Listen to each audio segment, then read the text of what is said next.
Please welcome filmmaker and composer Mauli.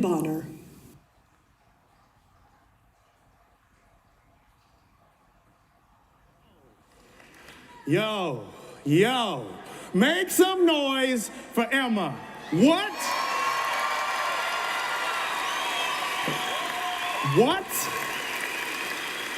Now, if it's possible, make some more noise for the Lord. Can we shout for him real quick?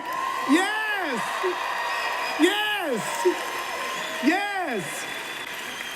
Listen, I'm looking out, and I'm not gonna point anybody out, but I did see a couple people like, and maybe it's the Tim in us, but I'm gonna give you one more chance, or I'm calling you out. Shout for the Lord and your faith in him. Let's go!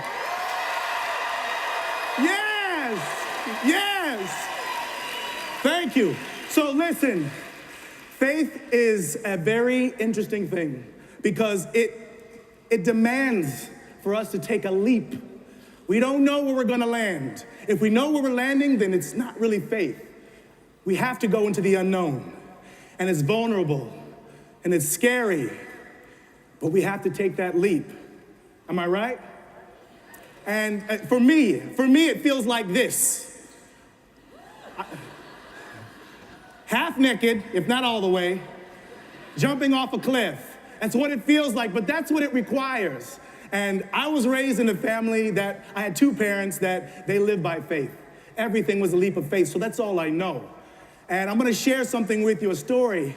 I work in the music industry, and so, and I live in Los Angeles, and my recording sessions, they go until like 3 a.m. in the morning. And I finish my session, and the Lord speaks to me and asks me to go a different way home. I take the same route usually. I'm in West Hollywood, and he says, please, take a different route. Yes, Lord, let's go. So I'm driving, and I take a different route. And I don't know what it's about. I just want to go and follow the Lord and let him know that I'm usable. And as I'm driving, I see a woman with a baby. And it's odd because it's 3:15, and it's her, and I'm in West Hollywood on Santa Monica Boulevard, and there's a lot of people that are just kind of coming out of the shadows, all the different neon mesh you can think of, and it's just a different time of day for me. But then there was her and this baby, and the Lord prompted me to go to this baby, and of course the woman who had the baby, but this baby. And so I did. I pull over and I approach the woman and I say, hey, can I give you a ride somewhere? I have a car seat in the back. And of course she says, no, thank you. I'm just going to the bus stop because there's some guy, hey, you need a ride? I'm like, I didn't even put the two and two together. But I was the creeper that night. And she got away. And I was like, well, do you have a plan? What's your next step? And she said, well, I'm just gonna go to the bus stop and, I don't know, ride it until the morning. I said, well, then what? She said, maybe we'll get off around like Walmart and just hang out there. And I'm like, man, if I can just give you a ride. And as I was saying that, a man came up and he was like, what's up? And I was like, rather large man. And again now, it's like 3:20 in the morning. And he's like, what's up? And I was like, hello, sir. I was talking to your friend here. I could offer you a ride. The baby, it's really cold out right now. And he was like, we good. And he stepped closer to the car. And he was like, you can go. And I was like, I can't go. Do you have a plan for the baby? And he was like, not really. And some of you are thinking, so let's do this. Some of you are thinking in your mind, was he black? And it doesn't matter. It doesn't matter. Shame on you. Yeah. Yes, he was black. He was black, okay? You happy? So he was like, no, we're good. We're just gonna ride the bus. And I was like, okay, well, then what? What's your plan? And he was like, we're just gonna ride it till the morning, and I don't know. And he talked to the girl. He's like, we're gonna get off at Walmart. And I was like, you gotta get in the car, please. Just get in the car, I'll get you a hotel. You know, this was Thursday, early Thursday morning. I said, I'll get you a hotel for 4 nights till Monday, please. They got in the car. And then I went driving to different hotels, and I got to the first hotel. And it was like a hotel motel type place. They stayed in the car. I went into the hotel or to the outside window, and I was like, do you have room? No room, sorry. And he closed the thing right away. And I was like, sir, there's like 4 cars in the parking lot. You have space. No room, I'm gonna call the police. I'm like, seriously?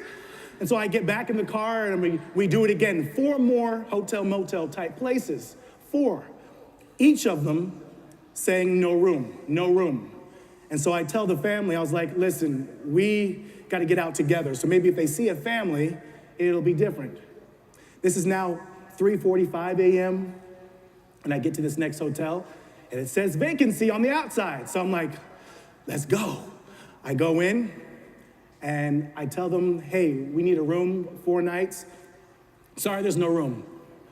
I'm like, really? And I know what some of you are thinking. Were they white? It doesn't matter. It's not about race. Yes, of course they were white. Yes, now we're even. You happy? So they're like, no, there's no room, there's no room. I'm like, seriously? And so I get back in the car with them and I say a personal prayer and I'm like, Lord, I don't know. And again, it was take care of my baby was the impression for me. And it was cold out and I don't know their life, but I was like, okay, well, I'll leave them my car. So I said to them, I can leave you my car. Do you guys have a phone? No, they didn't have a phone. So I'm like, okay. Well, if I leave you my car, you got to come back and meet me right here, right where my studio-ish was, Hollywood and Vine. They said, okay, but then I was thinking, oh my gosh, the woman, and I was like, I'm sorry, I didn't get your name. And she was like, Diamond. I was like, Diamond. Okay, Diamond, can I talk to you outside the car? And I had the man stay in the car, and I was like, are you okay with him? Are you safe? And she gave me a thumbs up and said that was the baby's dad, and so I was like, okay. So I gave them the keys and I said, please meet me back here Monday morning, 8 a.m. I said, because I have a job I have to be to at 9 a.m. They agreed. I went home. And mind you, I didn't counsel with my wife. Everything just kind of, it all happened. I'm not gonna wake her. And so Friday happened, Saturday, and then I needed to do some errands. And I was like, hey, babe, can I borrow your car real quick? And she's like, sure. But why don't you just take your car? And I was like, oh, I let a friend borrow it. She's like, okay. Who's your friend? My friend Diamond. Oh. You've never told me about a friend named Diamond. Who is she? I was like, well, I just met her. We're recent friends. She's like, uh-huh. So tell me more, please. I'm like, well, I met her just Thursday on Santa Monica Boulevard on the way back home. And she was like, okay. So Diamond from Santa Monica Boulevard is borrowing your car? I'm like, yes, ma'am. And then she said, okay, did you take everything out of your car? The valuables. I was like, yeah, I think so. I took my credit card and whatever else. And she's like, and the registration? I was like, no, they have to have our address?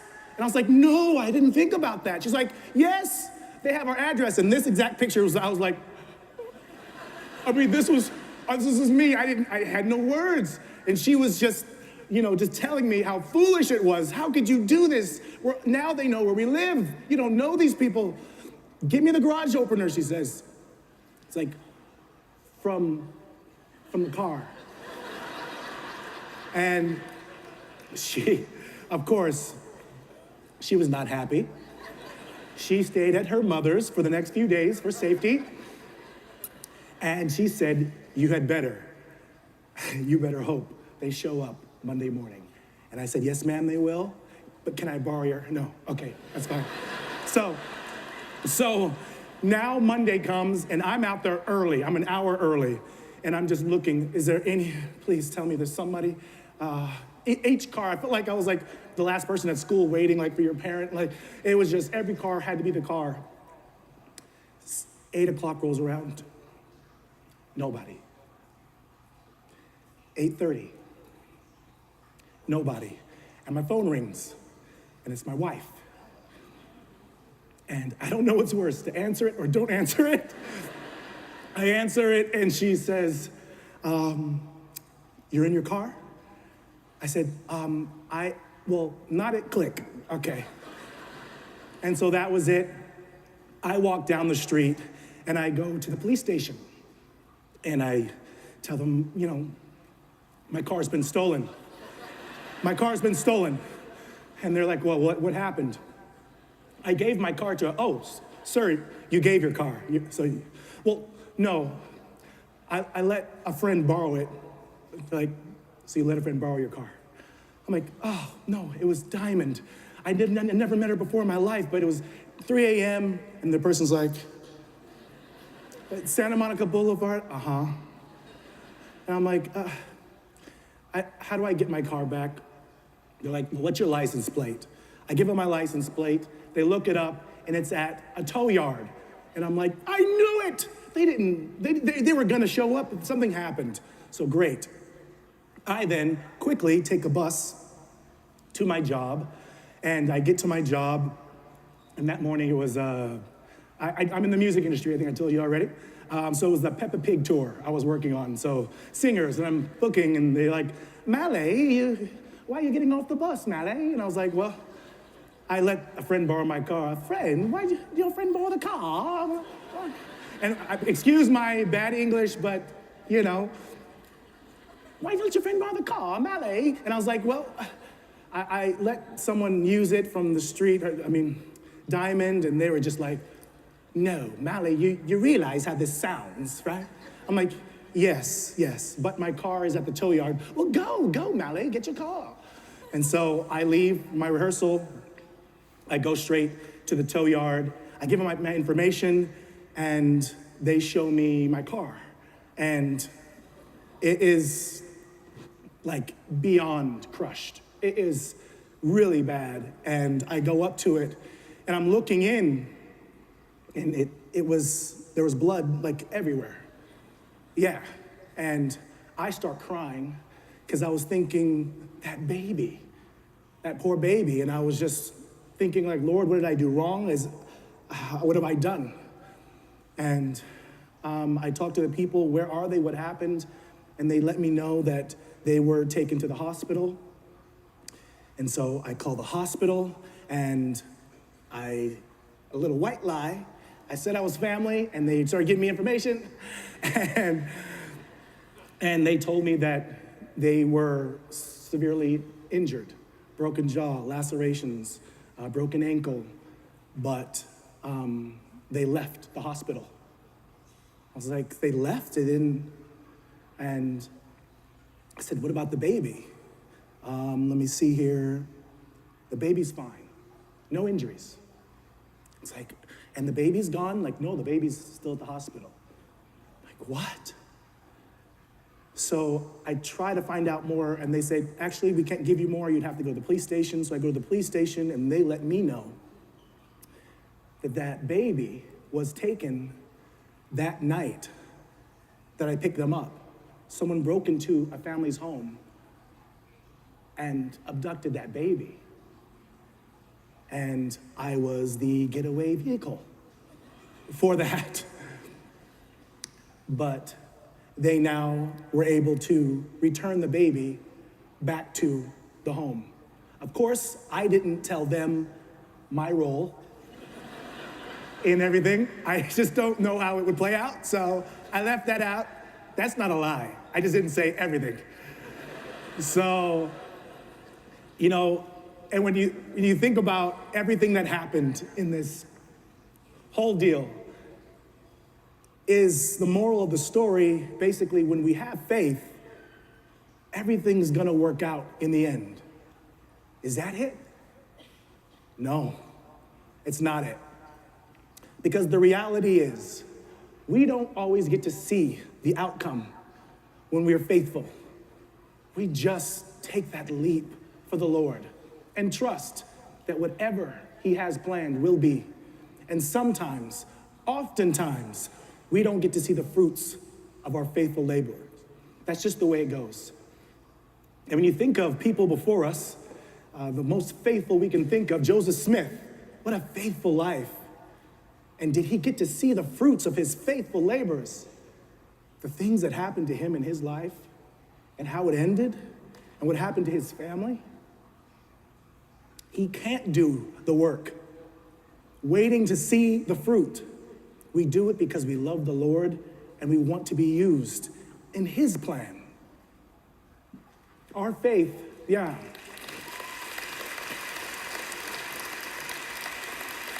Our faith, as Steve Young would say, is non-transactional. It has to be.